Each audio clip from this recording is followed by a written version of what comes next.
हिंद मजदूर सभार राज्य सम्मेलन पर प्रस्तुति सभा। अण राजनैतिक श्रमिक संगठन हिंद मजदूर सभार आगामी कार्यपंथा स्थिर पर प्रस्तुति बैठक आयोजित हो जाइछि। राज्य कार्यकारिणी बैठक में केंद्रीय नेता all India general secretary Harbachan Singh Sidhu एवं ऑल इंडिया प्रेसिडेंट जोग देथिले।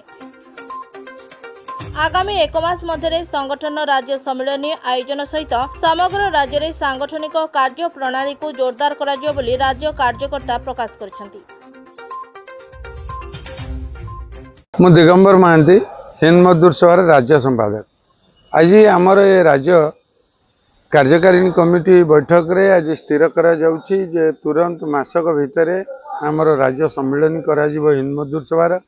हिंद मजदूर सभा को किभଳି सुदृढ़ करा जिवो सेतिपई ये आमर एटा प्रिपरेटरी बैठक। एथिरे आसीछंती आमर केंद्रीय नेता all India general secretary Hind मजदूर सभा हरबचन सिंह सिद्धू जी एवं जे ऑल इंडिया प्रेसिडेंट आमर राजा श्रीधर जी एवं तांको उपस्थिति रे आजिर आमे स्थिर करिवु हिंद मजदूर सभा राज्य सम्मेलन तारीख आज घोषणा करे जिवो।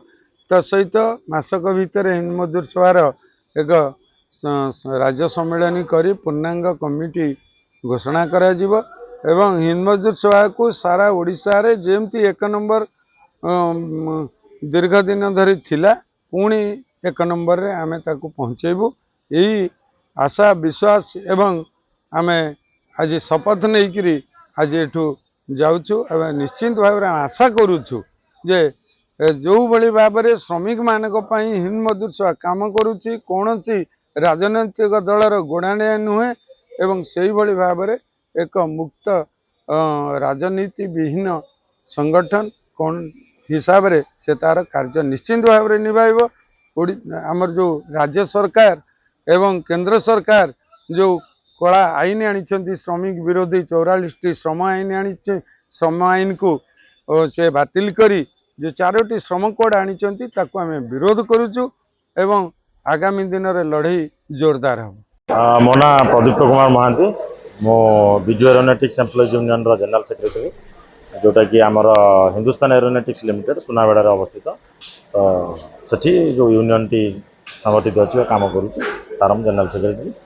निश्चित भाव में ये गोटे भल पदक्षेप कहीं ना वर्तमान जो श्रमिक मानकर जो स्थिति देश में जो अणसंगठित हो संगठित श्रमिक मानकर जो स्थिति ता विरुद्ध में निश्चित भाव में स्वर उत्तोलन करने दरकार। कारण धीरे धीरे आमर यूनियन बा संगठन को जो दुर्बल करने जो चक्रांत चली विरुद्ध में आज जो स्वर उत्तोलन है एवं आमर हिंद मजदूर सभार नेशनल प्रेसिडेंट एवं नेशनल जनरल सेक्रेटरी तथा आमर स्टेट प्रेसिडेंट तो जो माने भी थे अधिकारीगण से सहित जो मीटिंग टी है बहुत भल होती आज।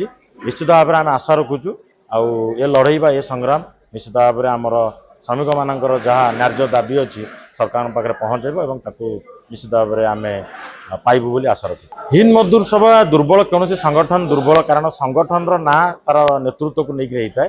तेणु नेतृत्व परिवर्तन हेले संगठन पुणी तार बल गोटेब और निश्चित भाव में तार आगामी दिन जो कार्यपंथा निर्धारण होती हिंद मजदूर सभा निश्चित भाव में आगू जीव और पुणी नंबर 1 हम।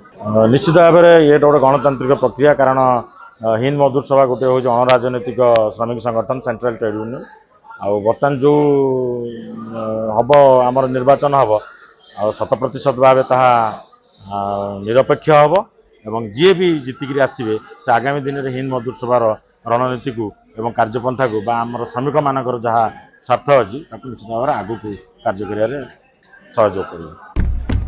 Please watch current updates in rainbow media. Subscribe our channel in YouTube. Follow us in Meta. For fresh updates, visit our webpage www.rainbowadisha.com.in.